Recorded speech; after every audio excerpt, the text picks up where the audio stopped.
जय माता दी मित्रों, हर हर महादेव। आज हम सभी दुर्गा सप्तशती के दूसरे अध्याय का पाठ श्रवण करेंगे। जयंती मंगला काली भद्रकाली कपालिनी दुर्गा क्षमा शिवा धात्री स्वाहा स्वधा नमोस्तुते। माता और प्रभु के श्री चरणों में नमन करते हुए विद्या सुखदाता को प्रणाम करते हुए अध्याय स्टार्ट करते हैं। दूसरा अध्याय, देवी जी का प्रादुर्भाव व महिषासुर की सेना का वध। ऋषि बोले, प्राचीन काल में देवी देवता तथा दैत्यों में पूरे 100 वर्ष युद्ध होता रहा। उस समय दैत्यों का स्वामी महिषासुर था एवं देवताओं का इंद्र था। उस संग्राम में देवताओं की सेना महाबली दैत्यों से हार गई। तब सभी देवताओं को जीतकर महिषासुर इंद्र बन बैठा। तब हारकर सभी देवता ब्रह्मा जी को अग्रणी बनाकर वहां गए जहां विष्णु तथा शंकर विराज रहे थे। वहां पर देवताओं ने महिषासुर के सभी उपद्रव एवं अपने पराभव आदि का पूरा वृत्तांत कह सुनाया। उन्होंने कहा कि महिषासुर ने तो सूर्य, अग्नि, पवन, चंद्रमा, यम तथा वरुण इत्यादि अन सभी देवताओं के अधिकार छीन लिए हैं। स्वयं ही सबका अधिष्ठाता बन बैठा है। उसने सभी देवताओं को स्वर्ग से निकाल दिया है। महिषासुर महादुरात्मा है। देवता पृथ्वी पर मृत्युओं की भांति विचर रहे हैं। उसके वध का कोई उपाय कीजिए। इस प्रकार मधुसूदन तथा महादेव जी ने जब देवताओं के वचन सुने तो क्रोध से उनकी भौहें तन गई। तब भगवान विष्णु के मुख से एक महान तेज प्रकट हुआ। इसी प्रकार ब्रह्मा तथा शंकर के मुख से तेज प्रकट हुआ। दूसरे इंद्र आदि देवताओं के शरीर से भी महान तेज प्रकट हुआ। सभी तेज मिलकर एक हो गए। वह तेज पुंज इतना उग्र था जैसे कि जलता हुआ पहाड़ हो। देवताओं ने देखा कि उसकी ज्वालाएं सभी दिशाओं में फैल रही हैं। जब वह एक हुआ तो नारी के रूप में आ गया। महादेव जी के तेज से उसका मुख प्रकट हुआ। यम के तेज से उसके केस हुए। विष्णु के तेज से उस देवी की भुजाएं प्रकट हुई। चंद्रमा से दोनों स्तन, इंद्र के तेज से उसका कटी प्रदेश, वरुण के तेज से जंघा व वरुस्थल, पृथ्वी के तेज से नितंबों का प्रादुर्भाव हुआ। ब्रह्मा के तेज से दोनों चरण, सूर्य के तेज से चरणों की अंगुलियां, वसुओं के तेज से हाथों की अंगुलियां, कुबेर के तेज से नासिका का आविर्भाव हुआ। उसके दांत प्रजापति के तेज से प्रकट हुए। अग्नि के तेज से 3 नेत्र हुए। संध्याओं के तेज से दोनों भौहें, वायु के तेज से दोनों कान उत्पन्न हुए। इसी प्रकार समस्त देवताओं के तेज से द्वारा भगवती का प्रादुर्भाव हुआ। इस प्रकार सभी देवताओं के तेज पुंज से प्रकट हुई देवी जी को देखकर महिषासुर से पीड़ित समस्त देवता प्रसन्न हुए।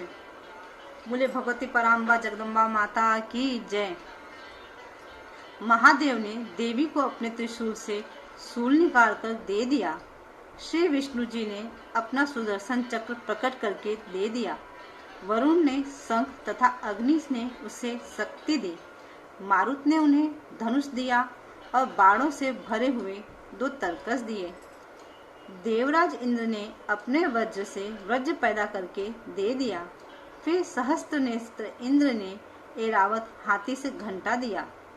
यमराज ने काल दंड से दंड प्रदान किया। सागरपति ने रुद्राक्षमाला अर्पित की। ब्रह्मा ने कमंडलू भेंट किया। सूर्य ने भगवती के भी रोमकूप में अपनी किरणें प्रदान की। काल ने तलवार और उत्तम ढाल अर्पण की। क्षीर सागर ने हार तथा कभी न पुराने होने वाले 2 वस्त्र भेंट किए। इसी प्रकार चूड़ामणि आदि दिव्य कुंडल तथा जो 2 कड़े भी भेंट किए तथा चमकता हुआ अर्धचंद्र, सभी भुजाओं के लिए बाजूबंद, चरणों के लिए नूपुर और कंठ के लिए सर्वोत्तम कंठुला भेंट किया। इसी प्रकार अंगुलियों के लिए जड़ित मुद्रिकाएं प्रदान की। विश्वकर्मा ने निर्मल परुष भेंट किया और अनेक रूपों वाले अस्त्र, अभेद कवच, मस्तक तथा गले में धारण करने के योग्य कभी न कुम्हाने वाली कमलों की माला दी। जलधि ने उसे बहुत सुंदर कमल दिया। हिमालय ने वाहन के लिए सिंह एवं और भी अनेक प्रकार के रत्न भेंट किए। कुबेर ने सुरा से भरपूर पात्र दिया। सभी नागों के स्वामी ने एक पृथ्वी धारण करने वाले शेष जी ने महामणियों से सुशोभित नागहार दिया। इस प्रकार सारे देवताओं ने भी भूषण एवं आयुधों के द्वारा देवी जी का सत्कार किया। तत्पश्चात भगवती ने अट्टहास करके ऊंचे स्वर में गर्जना की। उसके भयानक नाद से सारा आकाश भर गया। तब देवगण प्रसन्न होकर उस सिंहवाहिनी देवी की जय जयकार करने लगे। मुनियों ने भक्ति भाव से नम्र होकर देवी जी की स्तुति की। इधर देवताओं के शत्रुओं ने सारी त्रिलोकी को क्षुब्रस्त देखा। तब तो वे अपनी सारी सेना को कवच आदि से तैयार कराकर अस्त्र शस्त्र लेकर उठ खड़े हुए। महिषासुर क्रोध में आकर बोला, अरे यह क्या हो रहा है? इतना कहकर सभी दैत्यों के साथ घिरकर उस सिंहनाद की ओर भागा। वहां जाकर उसने तीनों लोग को अपने तेज से प्रकाशित करती हुई देवी को देखा। उस देवी के चरणों के भार से पृथ्वी दबी जा रही थी। माथे के मुकुट से आकाश पर रेखाएं पड़ती जा रही थी। उनके धनुष की टंकार से सातों पाताल क्षुब्रस्त हुए और हजारों भुजाओं से भी सभी दिशाओं को ढककर देवी खड़ी हुई थी। देवी जी के साथ उन दैत्यों का युद्ध आरंभ हो गया। नाना प्रकार के अस्त्र शस्त्र पहाड़ों से दसों दिशाएं भर गई। महिषासुर का सेनापति उस समय छितुर नाम का एक महान दैत्य था। देवी जी के साथ उसी का युद्ध होने लगा। इसी प्रकार अन्य देवताओं और दैत्यों तथा चतुर्मुखी सेना को साथ लेकर चामर भी युद्ध करने लगा। 60,000 रथियों को साथ लेकर उदग महादैत्य भी युद्ध में प्रवृत्त हो गया। महाहनु दैत्य 5 करोड़ रथियों के साथ युद्ध में आया। 60 लाख रथियों से आवृत्त वास्कर दैत्य युद्ध में उतर पड़ा। वारित दैत्य भी हाथी एवं घोड़ों के अनेकों सवारों के समूह से गिरा हुआ रथियों को साथ लाकर देवी जी के साथ युद्ध करने लगा। उस रणांगन में स्वयं महिषासुर भी रथों, हाथियों एवं अश्वों की सेनाओं से घिरा खड़ा था। तोमर, भिंदीपाल, शक्ति, मूसल, परशु, पट्टिस, खग आदि अस्त्रों से युद्ध में देवी जी के साथ युद्ध करने लगे। कुछ दैत्यों ने देवी जी पर शक्तियां छोड़ी एवं दूसरों ने पास फेंके। तब चंडिका देवी ने अस्त्र शस्त्र की वर्षा करके उन्हें तोड़ डाला। इधर देवी का वाहन सिंह भी क्रोध में आकर अपने गर्दन के बाल हिलाता हुआ दैत्यों की सेना में इस प्रकार घूमने लगा जैसे कि वन में अग्नि फैली जा रही हो। उस युद्ध भूमि में युद्ध करते हुए अंबिका ने जितने श्वास छोड़े वे ही झटपट सैकड़ों हजारों गणों के रूप में परिणित हो गए। प्रकट होकर उन गणों ने खंग, भिंदीपाल, परशु, पट्टिस आदि शस्त्रों से युद्ध करना प्रारंभ कर दिया। देवी जी की शक्ति से वृद्धि पाकर वे गण प्रसन्नता देने वाले दैत्यों का नाश करने लगे। साथ में दूसरे गण नगाड़े, शंख आदि बजाने लगे। महती प्रसन्नता देने वाले उस युद्ध में उत्साह में कुछ एक ने मृदंग बजाए। तब देवी जी ने त्रिशूल, गदा और शक्तियों की वर्षा से तलवार आदि शस्त्रों से सैकड़ों महान असुर मार दिए। मरे दैत्यों को पास से बांधकर पृथ्वी पर घसीट डाला। और दूसरे कितने ही दैत्यों को घंटा के भयप्रद नाद से मूर्छित करके मार कर गिरा दिया। कितने तो गदा की चोट से घायल होकर पृथ्वी पर सो गए। मूसलों के प्रहार से कोई एक रुधिर वमन करने लगा एवं कई एक शूल द्वारा वस्त्र स्थल पर जाने से पृथ्वी पर सो गए। कितने ही दैत्य बाणों की वर्षा द्वारा युद्ध करते हुए प्राण छोड़ने लगे। कितने ही दैत्यों की भुजाएं कट गई, कितनों की ग्रीवाएं छिन्न भिन्न हो गई। कई दैत्य के सिर कट गए, कुछ मध्य से विदीर्ण हो गए। कुछ दैत्यों की जंघाएं भी कट गई और वो पृथ्वी पर गिर पड़े। और कुछ एक दैत्यों के तो एक भुजा, एक आंख और एक पांव वाला करके 2 टुकड़े कर डाला। मार मार कर गिराए हुए रथी, हाथी, घोड़ों एवं असुरों की लाशों से के द्वारा जहाँ महायुद्ध हो रहा था, वहाँ की पृथ्वी इस प्रकार भर गई कि वहाँ पर आना जाना कठिन हो गया। वहाँ सेना एवं असुरों के रुधिर बहने के कारण रुधिर की बड़ी बड़ी नदियाँ बहने लगी। जगदम्बा जी ने एक क्षण में ही दैत्यों की महती सेना का इस प्रकार नाश कर दिया, जैसे कि लकड़ियों के बड़े ढेर को अग्नि जला देता है। देवी का वाहन सिंह अपने बालों को झटकाता हुआ बड़ी गर्जना करता हुआ दैत्यों के शरीर में के साथ बड़ा शरीर से मानो प्राण ही चुन रहा हो, इस प्रकार घूमने लगा। देवी जी के उन गणों ने महाअसुरों के साथ बड़ा युद्ध किया, जिससे देवता प्रसन्न होकर आकाश से पुष्पों की वर्षा करने लगे। मित्रों, ये था श्रीमद्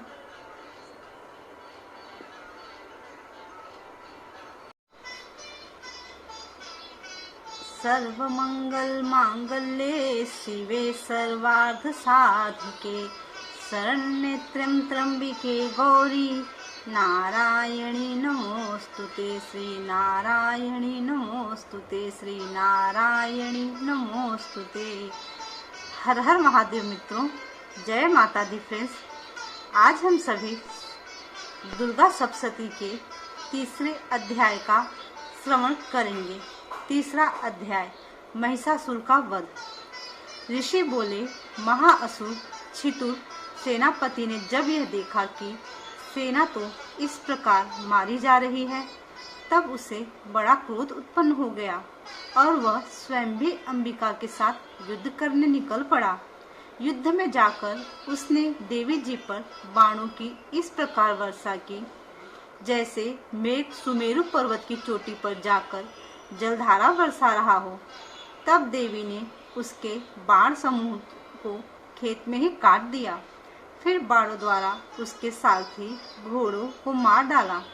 फिर झटपट उसका धनुष और ऊंची लहराती ध्वजा काटकर गिरा दिए। जब उसका धनुष कट चुका, तब अपने बाणों से उनके अंग बीन डाले। जिसका सारथी एवं घोड़े मर चुके थे और धनुष कट चुका था, तब वह बिना रथ के पैदल तलवार ढाल लेकर देवी के रथ की ओर दौड़ा। तेज तलवार से सिंह पर जाते ही प्रहार कर दिया। फिर देवी जी की वाम भुजा पर जोर से प्रहार किया। हे राजन, ज्यों ही उसकी तलवार देवी की भुजा पर पड़ी, त्यों ही टूट गई।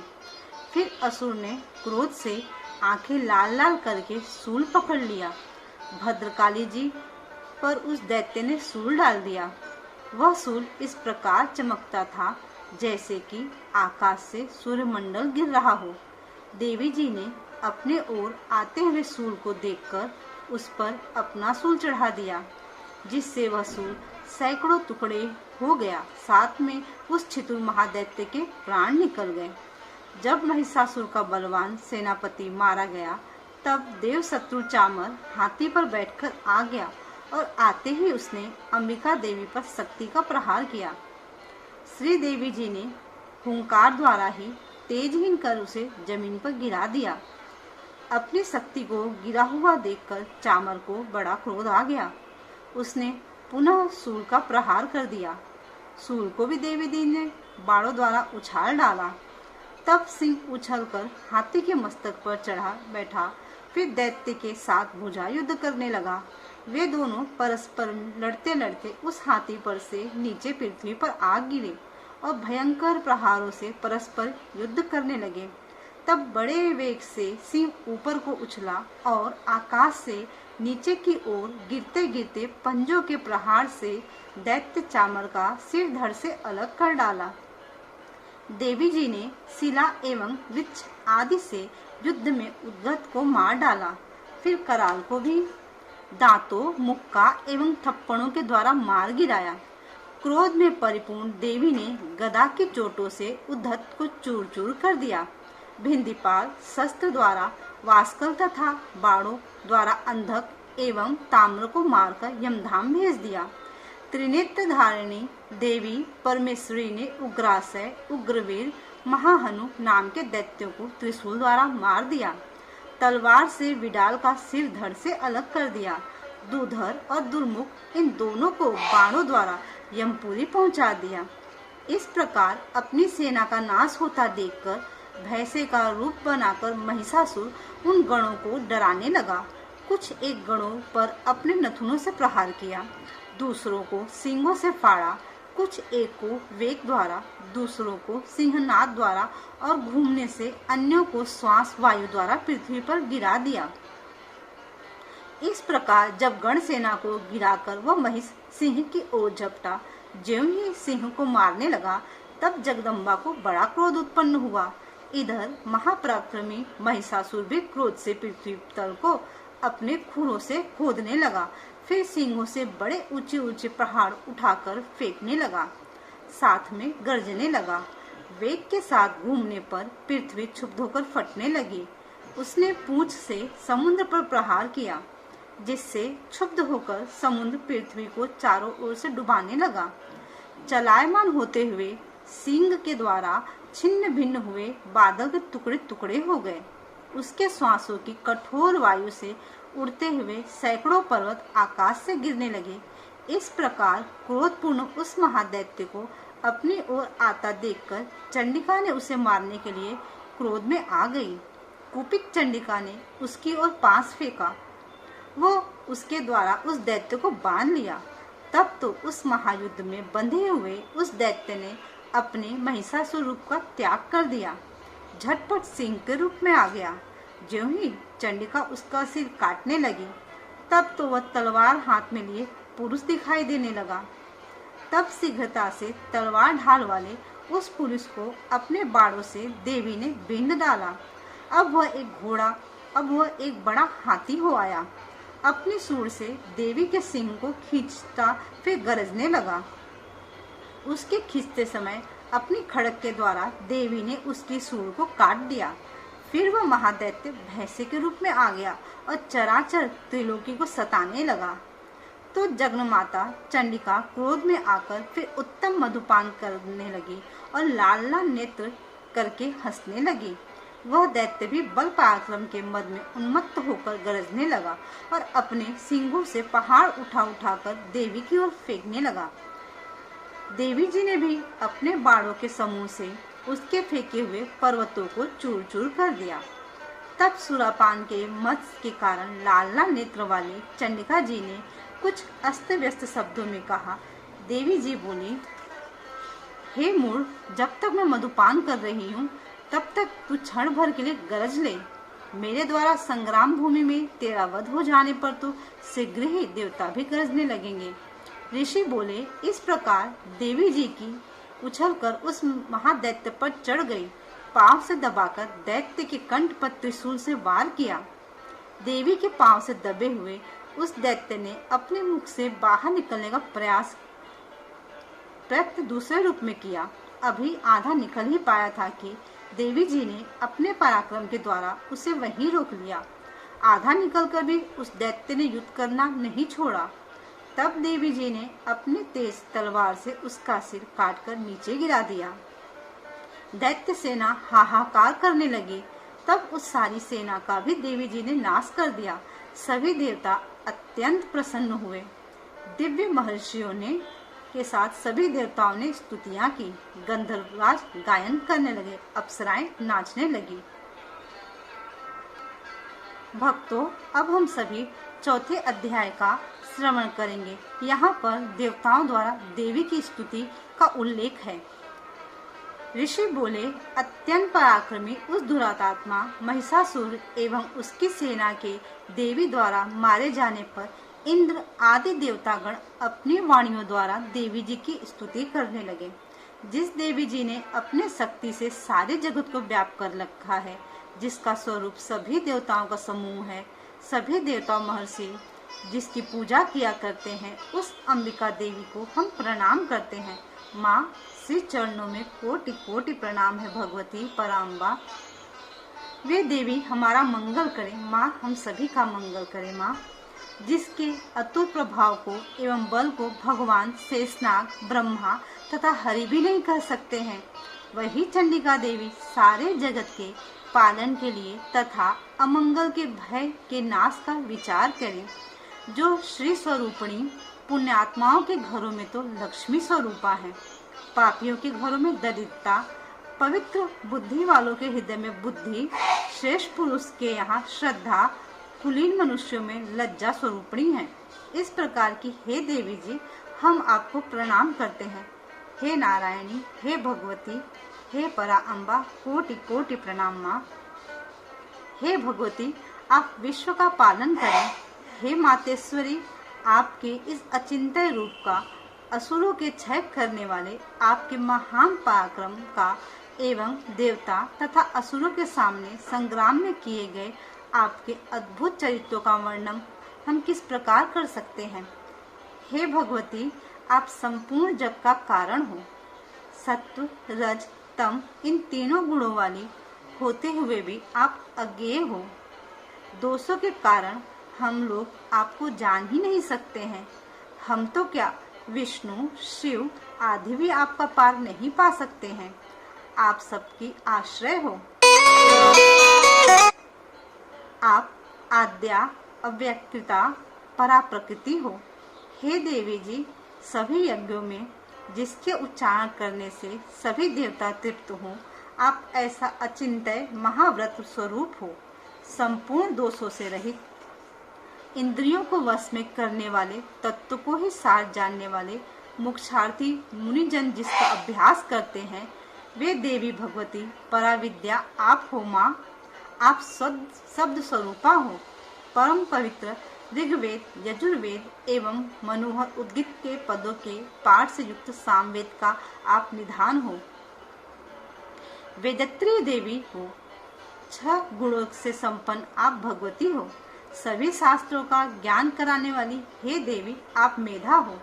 दुर्गम संसार रूप सागर से पार उतारने वाली नौका रूप दुर्गा हो। आप असंग हो। कैटभ दत्त के शत्रु विष्णु के वस्त्र स्थल पर निवास करने वाली आप लक्ष्मी स्वरूपा हो एवं चंद्रमा को मस्तक पर धारण करने वाली भगवान शंकर से सम्मानित आप गौरी हो। यद्यपि आपका मुख सुंदर तथा परिपूर्ण चंद्रमा के बिंब का अनुकरण करने वाला एवं निर्मल मंद मुस्कान से सुशोभित है। इस प्रकार के निर्मल मंद मुस्कान से सुशोभित चंद्रमुख को देखकर क्रोध से परिपूर्ण महिषासुर ने झट ही आप पर प्रहार किया। यह एक अद्भुत बात है। उससे भी अत्यु अद्भुत एवं विचित्र बात तो यह है कि जब वह मुख क्रोध से युक्त था, उदय होते हुए चंद्रमा की भांति लाल लाल था। तनी हुई भौहें अति विकराल थी। ऐसा देखकर महिषासुर ने अपने प्राण तुरंत वहीं पर क्यों नहीं छोड़ दिए। भला कौन ऐसा प्राणी है जो क्रोधी यमराज को देखकर भी जीवित रह सके। हे देवी जी, आप प्रसन्न हो। सर्वदा उन्नति दाता देवी जी, आप जिन पर प्रसन्न हैं वे सभी दिशाओं में आदर पाते हैं, उन्हें ही धन तथा यश मिलता है। हे देवी, आपकी कृपा द्वारा ही पुण्यात्मा पुरुष सभी धर्म संबंधी कार्य प्रतिदिन किया करते हैं। आपकी कृपा से उसे स्वर्ण लाभ होता है। इसी प्रकार आप तीनों लोकों में फल देने वाली हो। आप सबसे बढ़कर और कौन है? सबके लिए उपकार करने वाली हो। आप सर्वदा दयामयी हो। इन राक्षसों के वध करने से जगत सुखी हो। ये राक्षस कभी नरक के लिए चिरकाल तक भले ही पाप करते रहे हों, संग्राम में इनका वध आपने इसलिए किया कि मुझसे मारे हुए ये स्वर्ग चले जाएं। यही मन में रखकर हे देवी आप पापियों का वध करती हो। आप असुरों को केवल देखने मात्र से भस्म क्यों नहीं करती हो? शत्रुओं पर शस्त्रों का प्रहार क्यों कर दिया करती हो? इसका भी कारण है क्योंकि शत्रुगण मेरे शत्रुओं से मरकर पवित्र होकर उत्तम लोकों में पहुँचे। इस प्रकार आपके यह विचार अत्युत्तम है।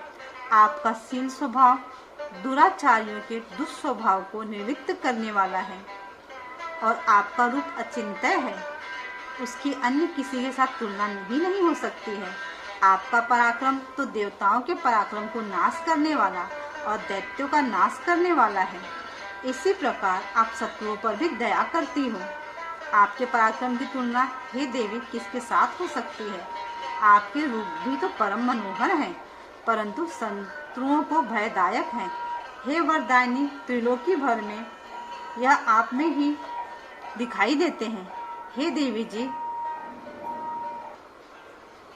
शत्रुओं का नाश करके इस सारी त्रिलोकी की आपने रक्षा की।